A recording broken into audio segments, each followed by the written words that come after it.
Have you ever wondered what true fear sounds like? Not the fear of a dark alley or the creak of a floorboard at night, but the kind that seeps into your bones, that whispers when you try to sleep. Before we open the door to tonight's story, take just a few seconds, yes, right now, to like this video. Tell me where you are watching from and subscribe to the channel. But only if you are brave enough to stay until the end. Are you ready? Good.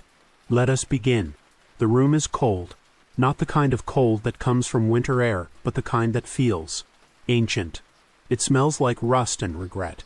Your eyes adjust to the dark, and there on the wall you see shapes, iron, wood, and something that glints like a tooth. This place was once called the Chamber of Mercy. Funny name, right? Because mercy had nothing to do with it. Long before the word torture became taboo, it was a profession, a craft perfected by kings, inquisitors, and scholars. Each believed they were serving truth, justice, or God. But in the shadows, the devices they built served only one master, pain. And pain is a patient God.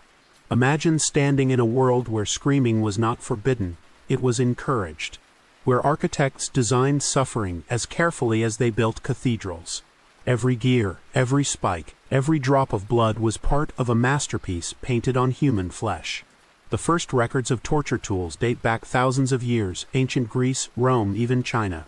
Each civilization had its own signature way of breaking the body to reach the soul. Some called it punishment, others purification.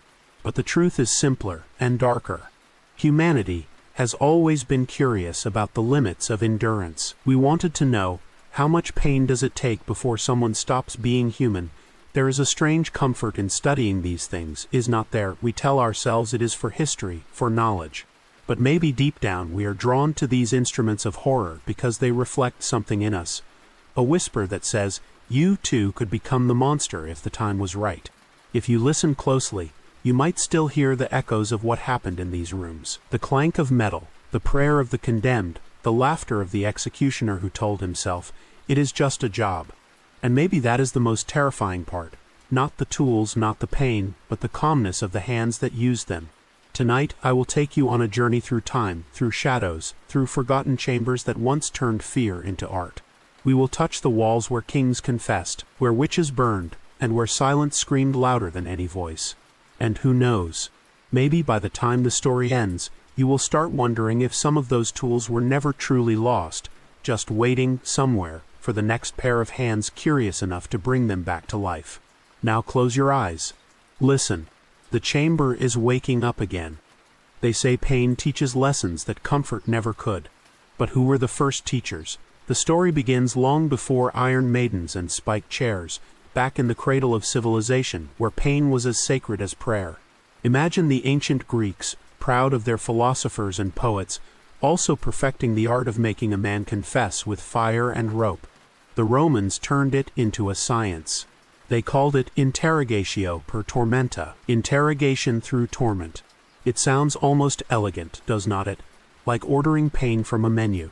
The goal was simple, truth extracted not by reason but by agony. A brutal kind of honesty. In Athens, slaves were considered unreliable witnesses unless tortured. Their screams were proof that the words were pure. A twisted logic, if you hurt someone enough, the truth bleeds out. And Rome had an appetite. They did not invent crucifixion, but they perfected it like fine wine. Nails through bone, sunlight scorching skin, and hours, sometimes days, of slow public dying. The crowd called it justice. The condemned called it forever. In China, the 5 punishments described precise steps to destroy the body, tattooing the face, cutting off the nose, amputating limbs, then death. Pain was a language the empire spoke fluently. Even the Egyptians had their tools, hooks, weights, and the art of suffocation, all done with ritual precision. You see, in those days, pain was not chaos. It was order. It was philosophy in action. Every empire had a reason. Every ruler had faith that agony could cleanse, reveal, or simply entertain. Somewhere between devotion and cruelty, humanity decided that the two could coexist. Sometimes they even dressed torture in ceremony. A priest might bless the instruments. The air might smell of incense, masking the scent of fear. And when the condemned finally broke, when the truth came out, or at least something that sounded like it, the crowd would nod. Justice, they thought, had been served. But what if pain does not reveal truth at all? What if it only teaches us how to lie more convincingly, to say whatever it takes to make it stop? That is the paradox of the cradle of pain. It birthed not truth but survival instinct. Maybe that is the oldest human invention of all. The Iron Maiden. Even the name sounds like a lullaby gone wrong. A coffin built for whispers and screams, lined with spikes that kissed the flesh but rarely killed instantly.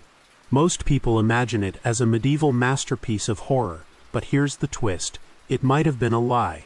The first real mention of the Iron Maiden does not appear until the 18th century, long after knights and inquisitors had vanished. Historians think it was a showpiece, a museum prop meant to shock the polite society of Europe. But does that make it less terrifying? Maybe not. Sometimes the stories we invent are more haunting than the ones that happened. Picture it though: a tall iron sarcophagus shaped like a woman. Her eyes closed, her arms folded, her lips almost smiling. Inside, spikes waited like teeth. The condemned would be placed within. The door closed slowly, deliberately, until metal met skin. Not deep enough to kill, just enough to make death a conversation instead of an event. Some say it was inspired by the brazen bull, others by Christian martyrs. But the truth: the Iron Maiden was a fantasy built on fragments of older pain, a marketing trick for horror before movies existed.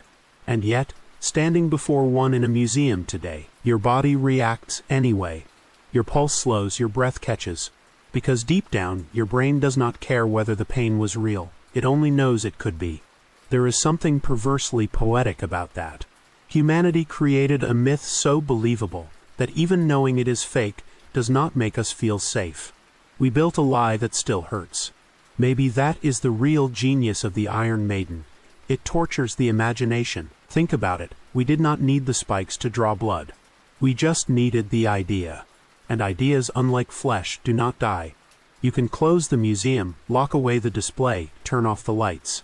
But somewhere in that quiet, you still hear her whisper. "Come closer," she says.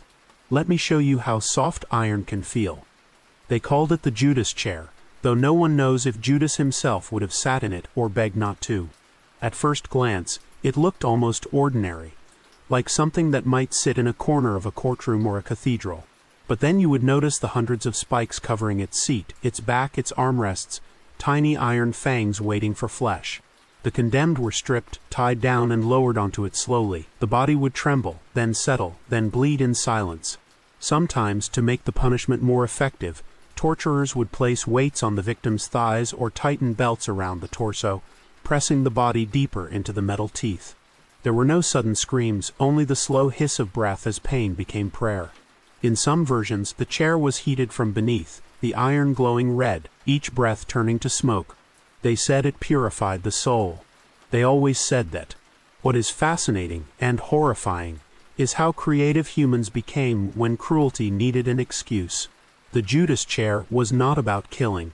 It was about control. It was theater. Each session was a performance in front of an audience of authority and fear. The torturer became an artist, the victim the unwilling canvas. Every drop of blood was applause. You might think, how could people watch that? But history tells us they did not just watch, they paid to see it. They dressed up for executions the way we dress up for concerts. Pain was public entertainment. And somewhere deep in that collective psyche, maybe it still is. When you scroll through your feed and see someone humiliated online, and you can't look away, that is the echo of the chair. You are not sitting in it, but you are part of the room. What made the Judas chair legendary was not just the blood or the cruelty, it was the silence that followed. The torturer would clean the spikes one by one, humming softly as if resetting the stage for the next confession. The smell of iron and burnt flesh would linger in the air long after everyone went home.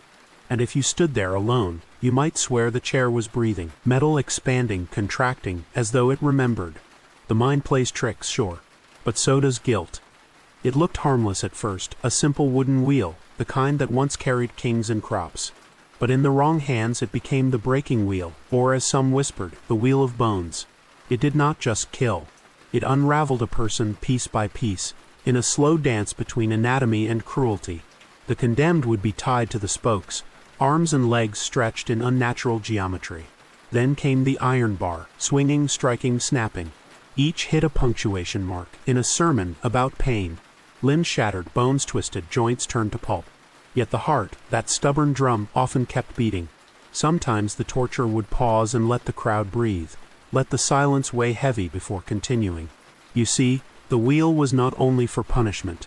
It was performance, lesson, and warning. In medieval towns, people gathered not to pity but to participate, to confirm that justice had a sound, and that sound was breaking bone. Afterward, the shattered body would be woven through the spokes and raised like a grim windmill, spinning in the breeze as crows wrote the final verses.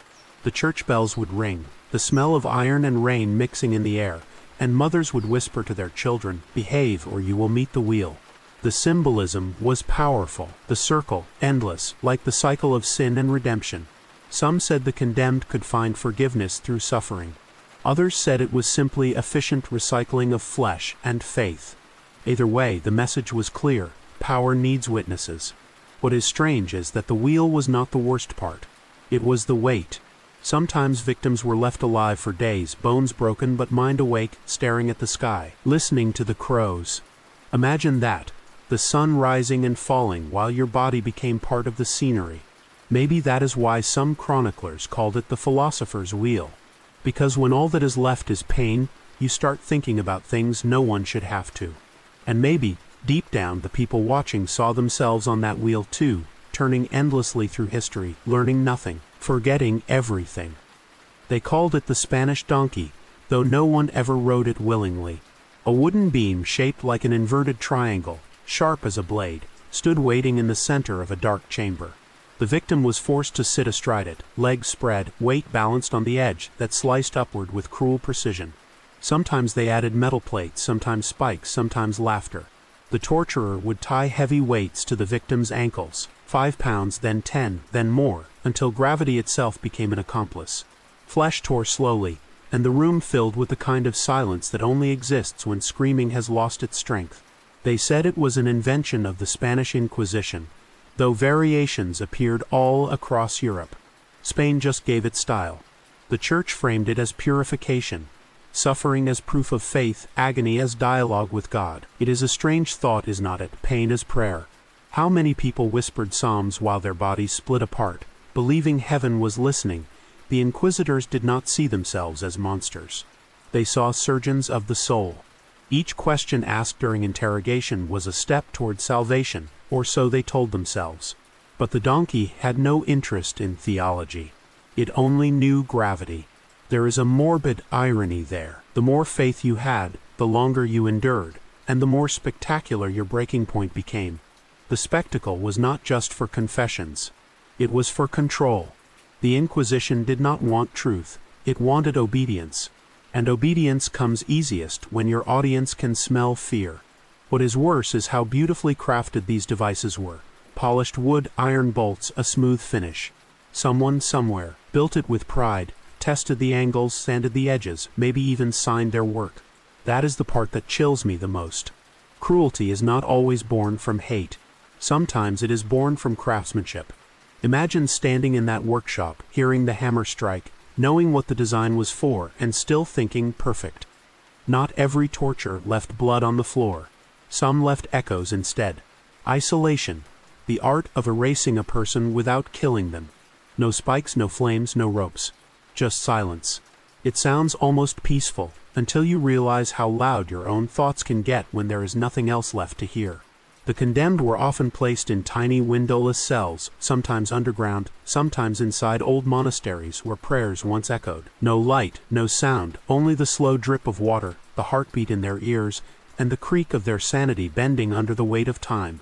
Days became weeks. Voices imagined or remembered became companions. Some sang to themselves, others scratched messages into the walls, trying to leave proof that they existed. Most stopped speaking altogether, because what is the point of words when no one's listening? The inquisitors loved this method because it looked merciful. No blood, no screaming, no visible sin. Just a soul quietly unraveling.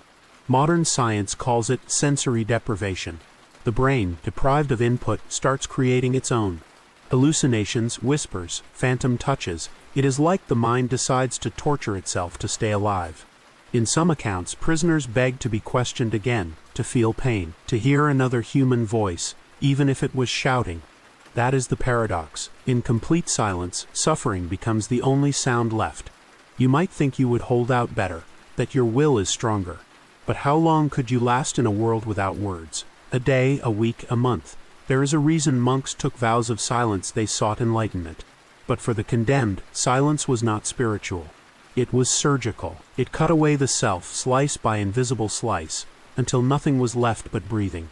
And maybe that is why this method survived the centuries. It did not need tools, only patience. After all, the human mind is the most efficient torture device ever built. Water, so pure, so essential, so merciless. It gives life, and when twisted by human hands, it takes it back in slow, deliberate gulps. The ancients already knew its power. In medieval times, water torture was both science and superstition. The simplest version was the ordeal by water, where the accused, witches mostly, were bound and thrown into rivers. If they floated, they were guilty, possessed by darkness. If they sank and drowned, they were innocent. God's logic, apparently, has a sense of humor. Later came refinement, the dripping technique. A single drop, falling again and again onto the same spot of the victim's forehead. Hours, days. It did not break skin. It broke the mind. The body remained intact, but the brain begged for the drop to stop, begged for noise, begged for anything else. Torturers loved it because it was clean. No mess, no screams, no evidence, just quiet madness. But the crown jewel of water torture was what the modern world calls waterboarding. Its origins stretch far beyond the Cold War or Guantanamo. The Spanish Inquisition, the Japanese Kempeitai, even the Ming Dynasty used it long before it had a name. The process was simple and horrifyingly efficient.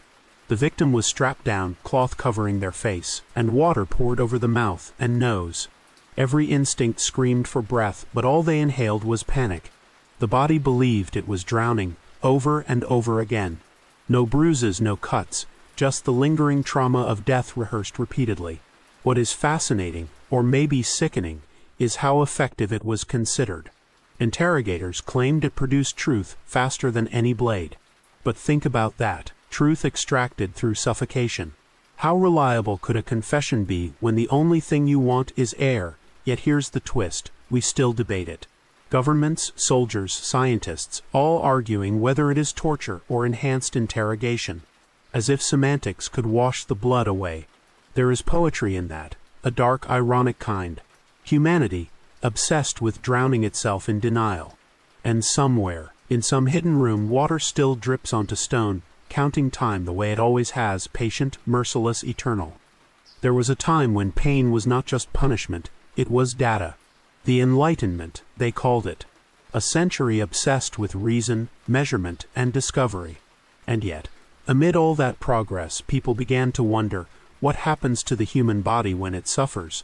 How much agony can a person endure before the light in their eyes goes out? It was not cruelty, they said, it was curiosity. The perfect excuse. Doctors and scholars started using torture as a laboratory. In the 18th and 19th centuries, experiments were performed under the guise of science. They observed convulsions, pulse rates, muscle contractions. Pain became a metric, a formula, a graph. In France, physicians studied the limits of electrocution. In Russia, prisoners were subjected to freezing conditions to study hypothermia. In Japan, Unit 731 tested endurance by vivisection, while in Nazi Germany, scientists measured the human capacity for suffering in precise detail. Clipboards replaced whips, but the intent was the same.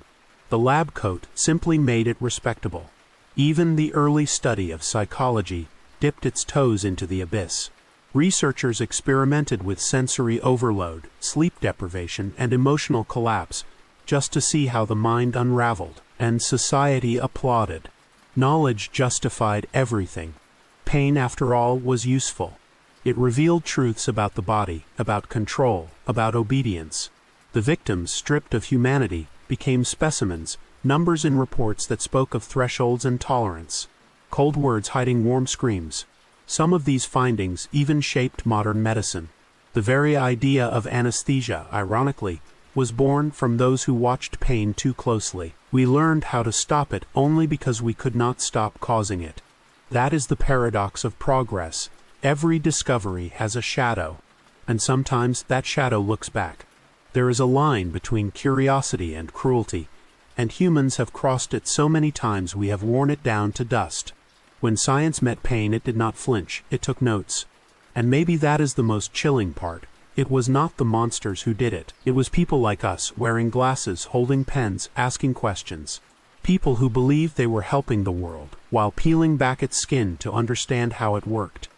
War has always been humanity's favorite excuse for innovation. Every battlefield breeds invention, and not all of it stays there. When the 20th century came roaring in with its flags and ideologies, pain became industrialized. Factories did not just make bullets, they made methods. During World War I, torture evolved into a science of efficiency, precision, and paperwork. The Nazis built entire departments dedicated to interrogation, where the human body was treated like a puzzle to be solved through pressure, temperature, and time. They called it enhanced questioning. Does not that sound neat, clean, bureaucratic? Behind those tidy words were rooms filled with straps, electrodes, ice baths, and meticulous notes on how long it took a person to break. The Japanese Kempeitai did the same, often blending ritual with cruelty, burning, drowning, freezing, turning each act into a grim performance of loyalty to the empire. Soviet intelligence studied endurance, testing fear as if it were a muscle. And when the Allies won, they did not destroy the data, they studied it. Because knowledge, even born in darkness, has value. In the cold corridors of military science, pain became information.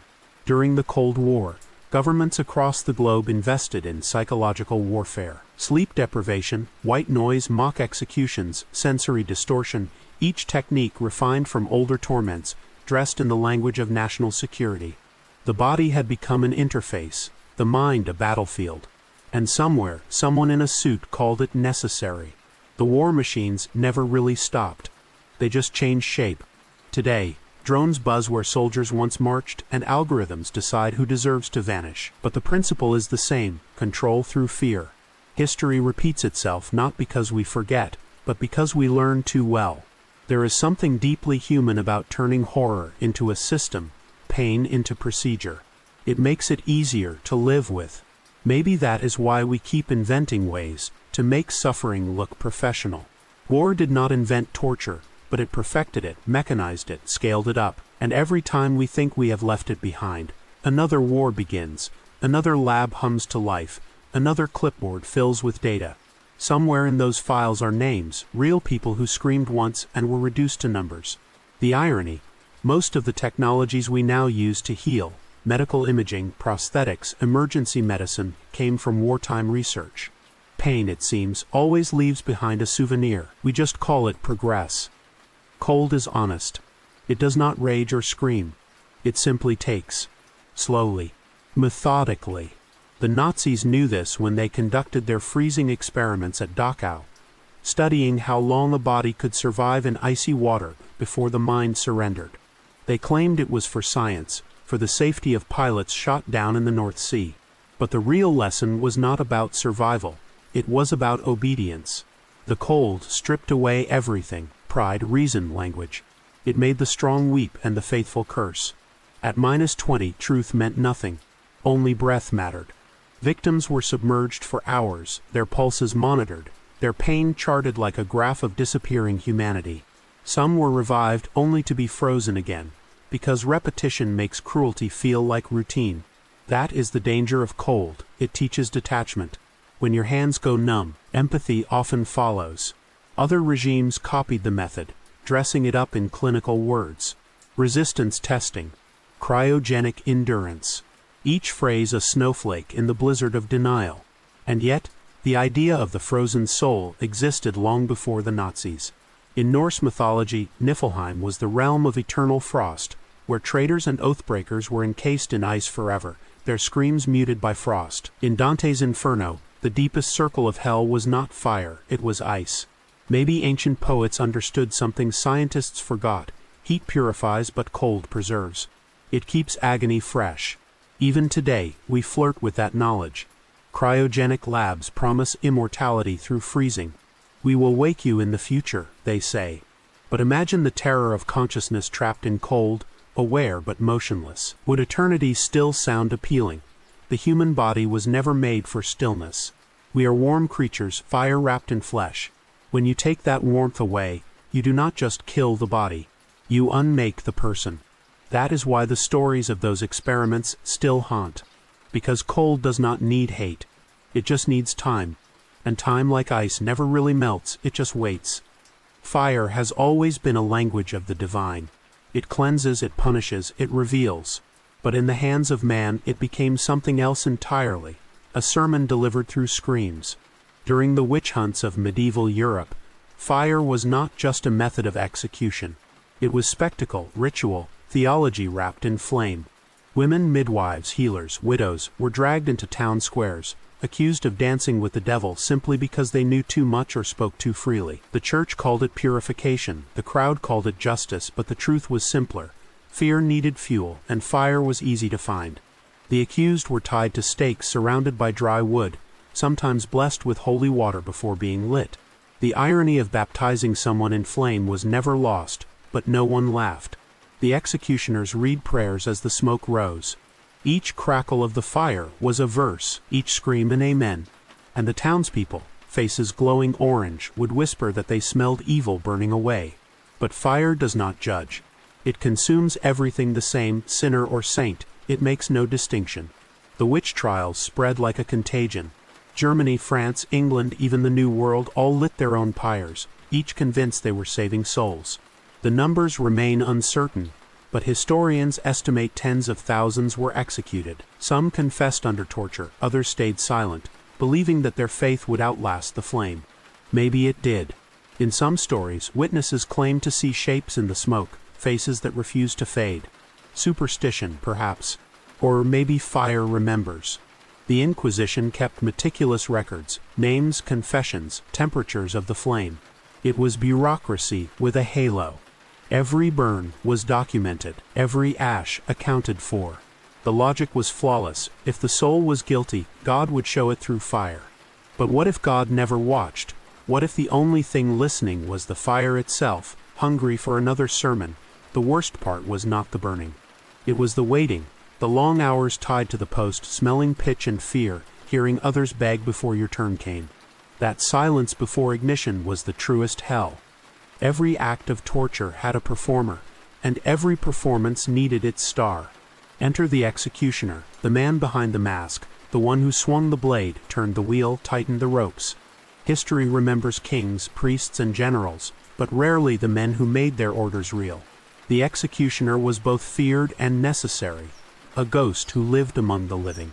He dined alone, slept near graveyards, and was paid in coins wrapped carefully so no one had to touch his hand. Yet when his hood came off, he was often ordinary. A father, a husband, a man who laughed. That is what unsettles people most. We want monsters to look like monsters. It is easier that way. But the best torturers smiled. They joked, they whistled, they told stories about work like carpenters comparing notes. Hard job today, a stubborn one. Their humor was dark, practical, human.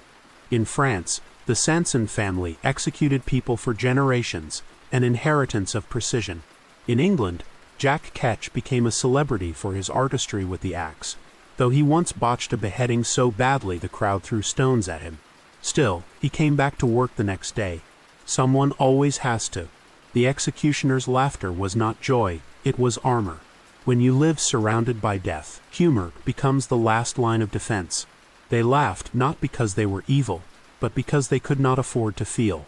Imagine that moment after a day's work, hands washed, tools cleaned, a quiet house waiting. The echo of screams still lingering somewhere behind the ribs. How do you sleep after that? You laugh, maybe pour a drink, and tell yourself it is just a job. But jobs end. Guilt does not. The last sound some victims heard was not a prayer, it was laughter, low and weary, from a man who did not want to remember their face. And maybe that is the cruelest sound of all.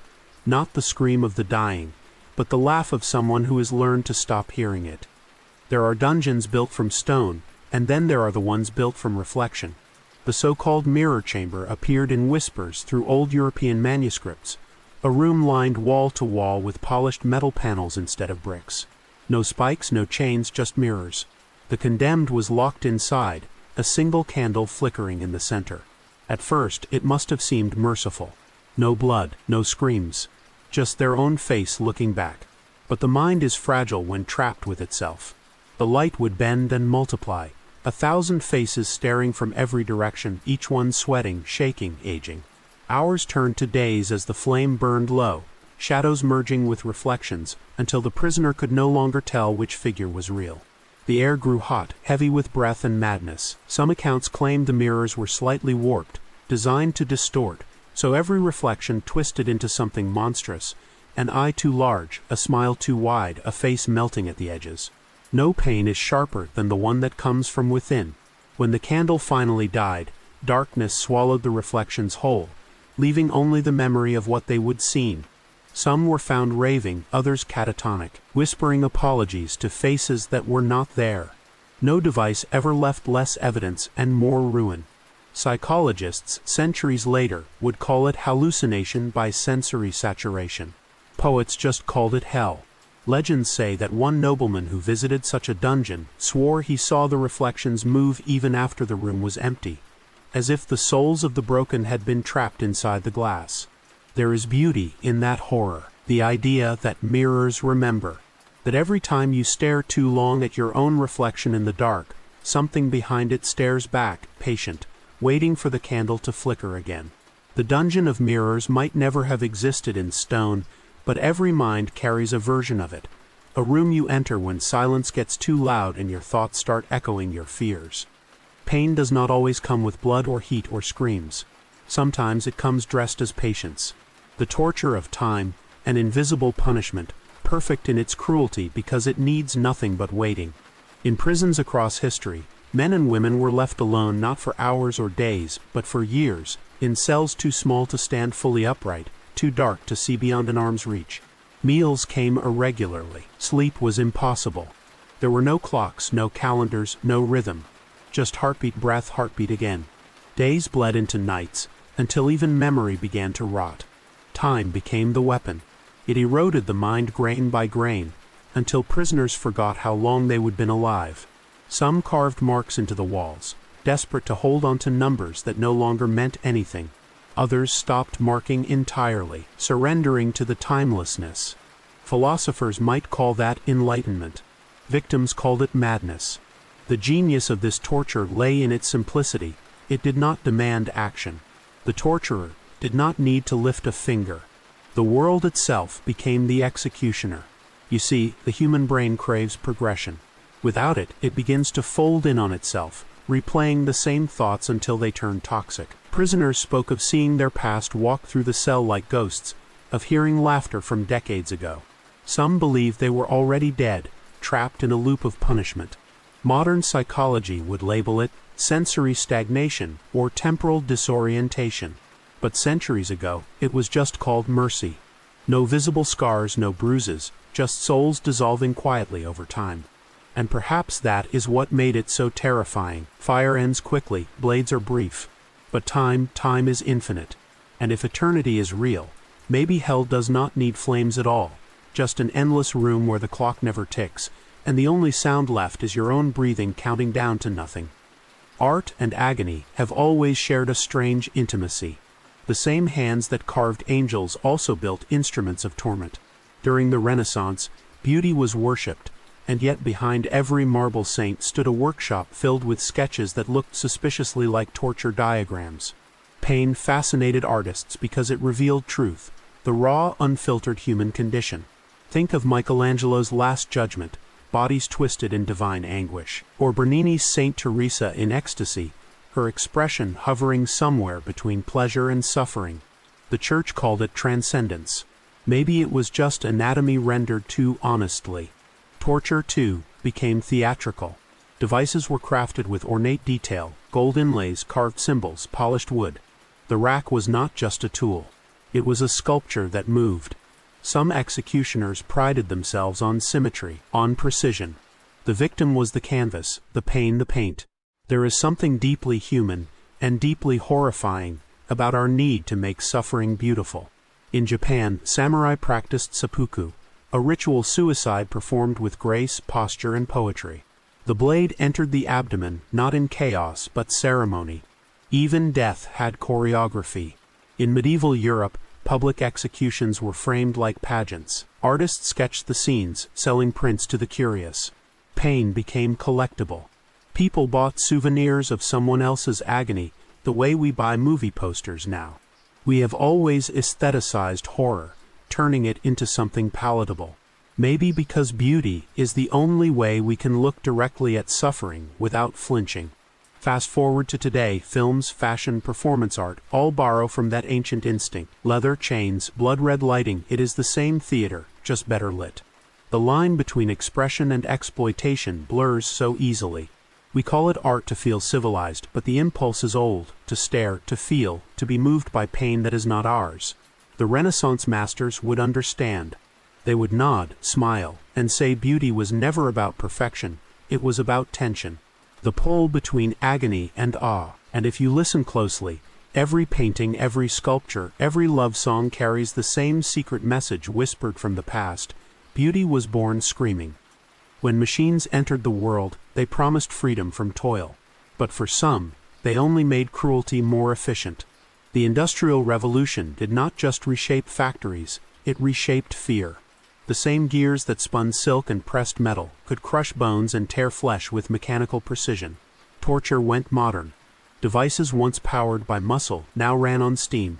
Automation made suffering scalable. Imagine a room filled with iron levers, chains, and pistons hissing like serpents. The torturer did not need to sweat anymore. The machine did the work. Some historians speak of the iron spider, a rotating device that twisted limbs in opposite directions, designed not for punishment but demonstration. Engineers marveled at its symmetry. Others created compression chambers to test endurance limits. That is how progress likes to disguise itself, with euphemisms. What is fascinating is how technology began divorcing humans from the act of cruelty. A man could pull a lever, watch the mechanism engage, and tell himself he was not responsible for what happened next. The machine was impartial. It had no anger, no conscience. It simply executed the order perfectly. Sound familiar? That same reasoning fuels every weaponized innovation since gas chambers, drones, algorithms deciding who lives and who does not.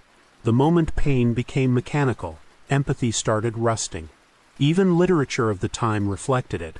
Frankenstein's monster, part man, part machine, rejected by its maker, a mirror of humanity's own creations. We built things in our image, then punished them for being too much like us. Factories became temples of control. The hum of engines replaced the chant of priests. Metal was the new gospel. The sins were still human, but the tools had evolved. And maybe that is the most terrifying idea of all. That one day, the torturer won't need to be human at all. There is a castle in Bavaria, hidden behind pine forests and fog, where locals still whisper about a door that must never be opened. They call it the Verboten Kammer, the Forbidden Room. Officially, it does not exist. It is sealed, bricked over, unmarked on any blueprint. But every few decades someone claims to have heard something from inside, a faint humming, like metal breathing. The story begins in the 1500s, when the castle belonged to Baron Dietrich von Eltz, a man obsessed with purity and confession. He believed that truth was trapped within the human soul, and could only be extracted through divine correction. Beneath his chapel, he built a chamber, a sanctuary, he called it, where sinners could speak freely before God.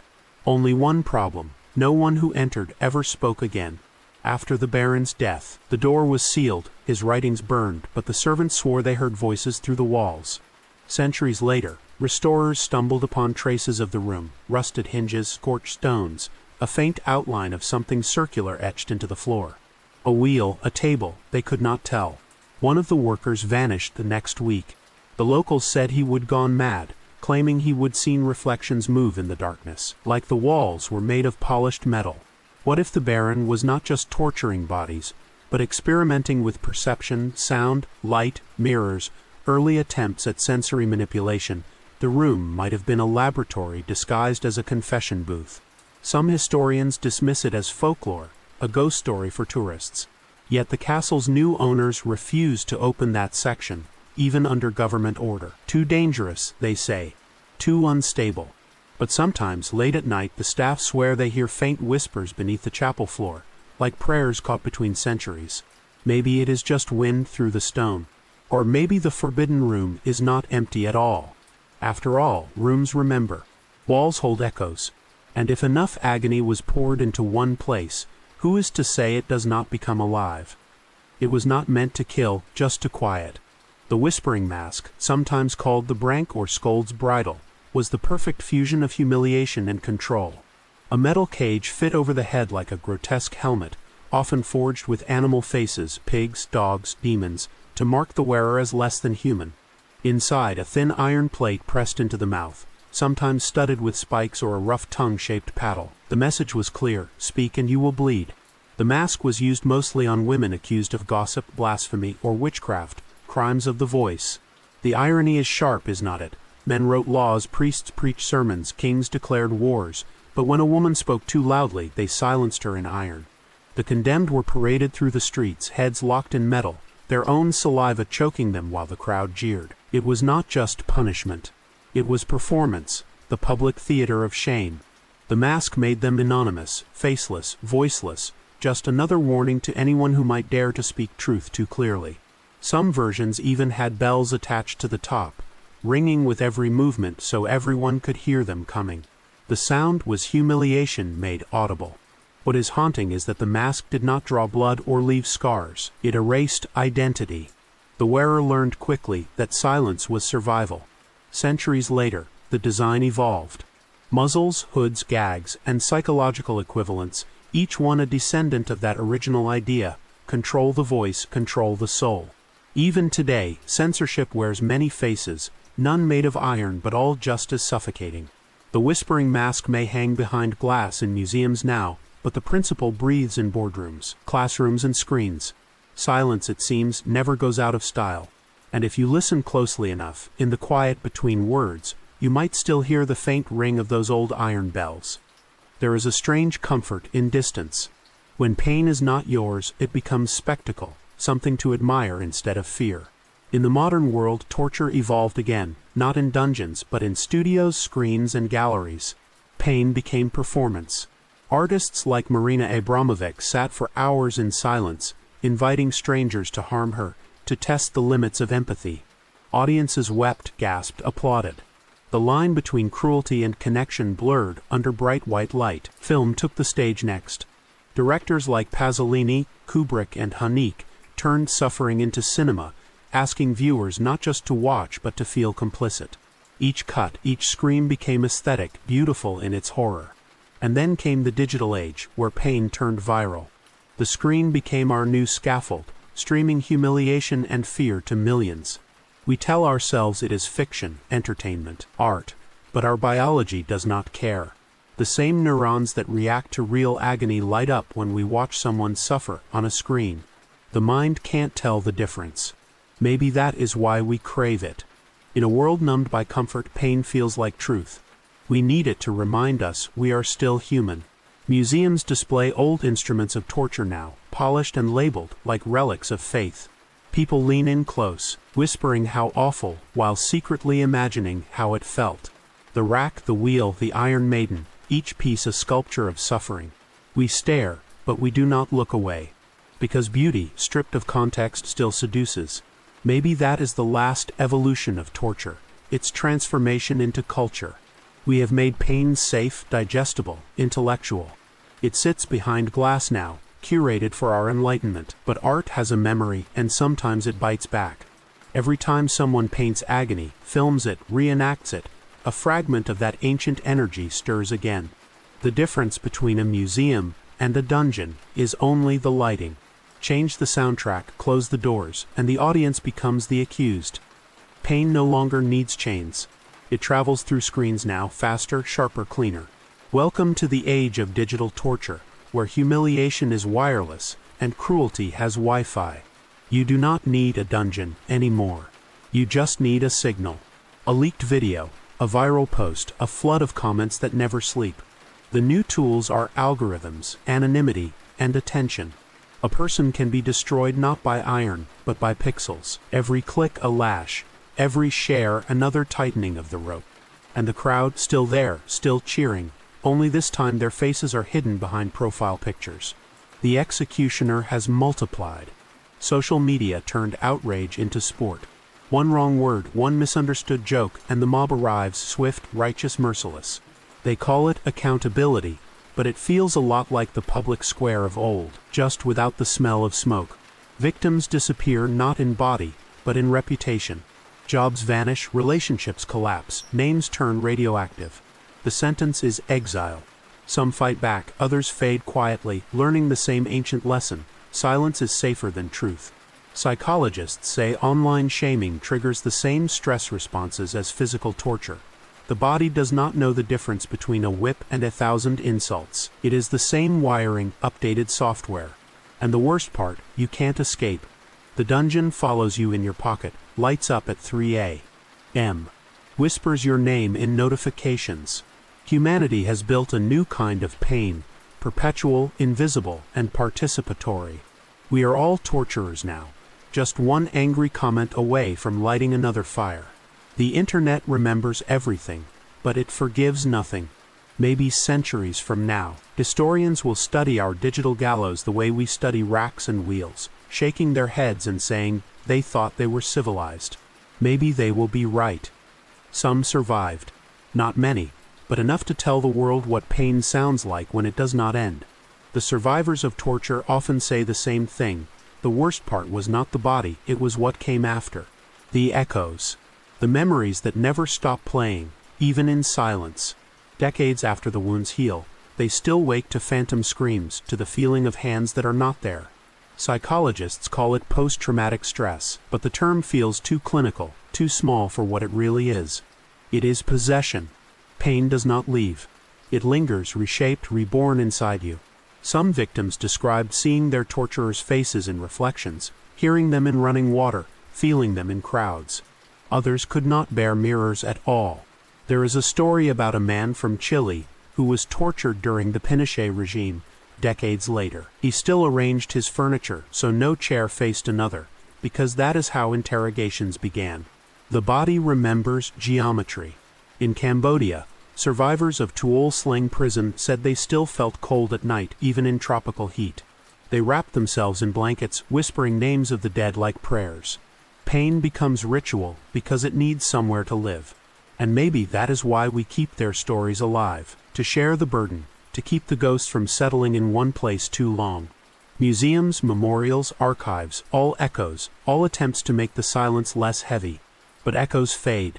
The world moves on, distracted by new horrors.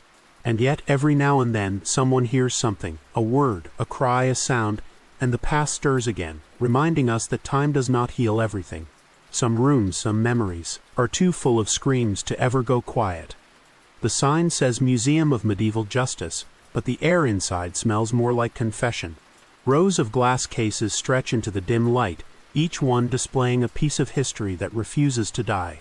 There is the rack, its wood worn smooth by centuries of regret. There is the iron gag, delicate as jewelry, labeled with a polite placard used for verbal offenses. Tourists whisper, shuffle, take photos, trying not to look too interested. But they are. Everyone is. Pain is magnetic. The guide's voice floats through the hall, rehearsed and calm, describing atrocities with the same tone one might use to explain a recipe. This device was designed to extract truth, she says, smiling faintly. Someone laughs nervously. The sound does not last long. In one corner, an exhibit recreates a torture chamber. A life-sized mannequin bound to a wheel, a candle flickering beneath it.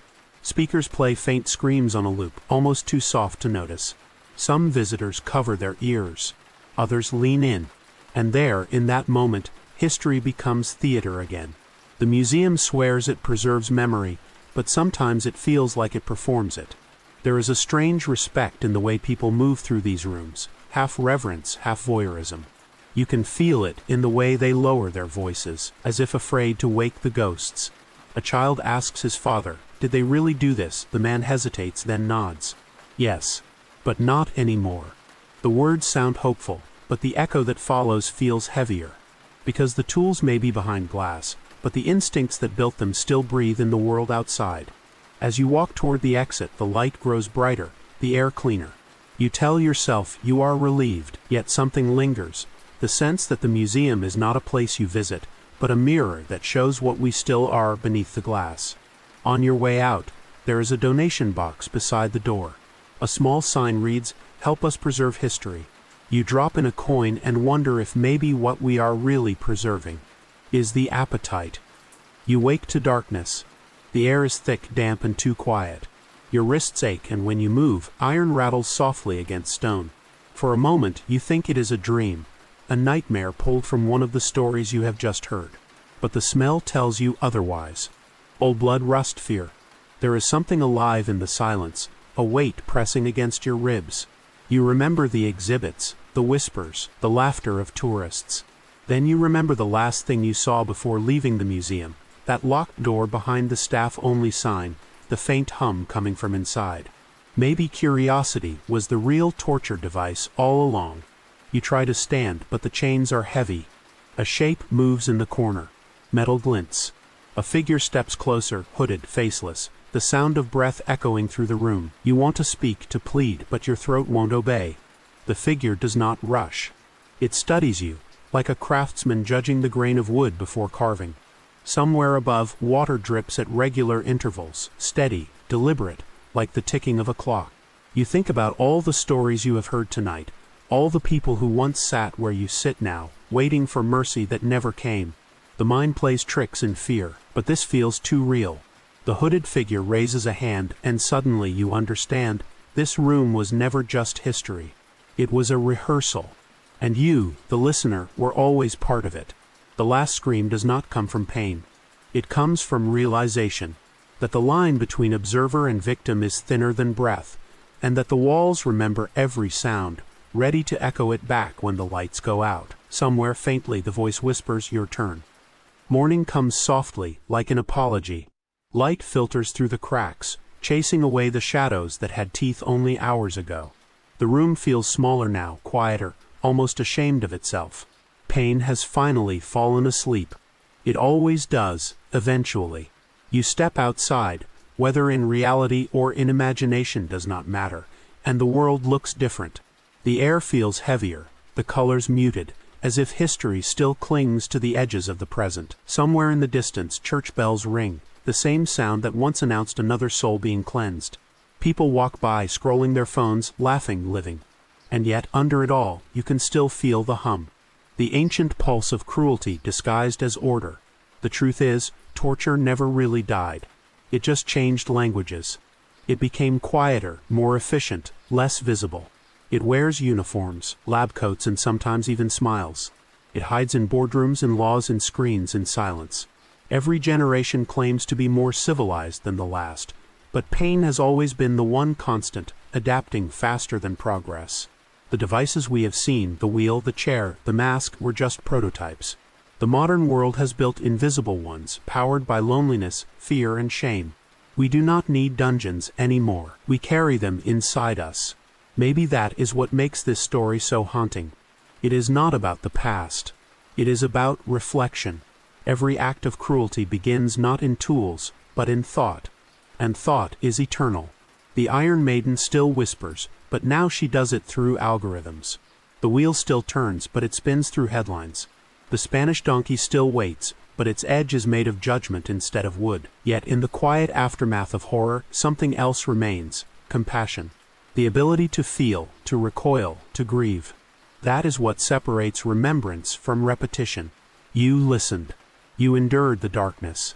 You stayed until the end. That means something. Maybe it means that pain has not won completely. Maybe it means there is still light somewhere, even if it trembles. So tonight, when you lie down, let the echoes fade. Let the chamber rest. History has been fed enough for one night. And if, by chance, you hear a whisper in the dark, do not be afraid. It is not the scream of the past. It is the sigh of memory, finally exhaling. Thank you for walking with me through the shadows.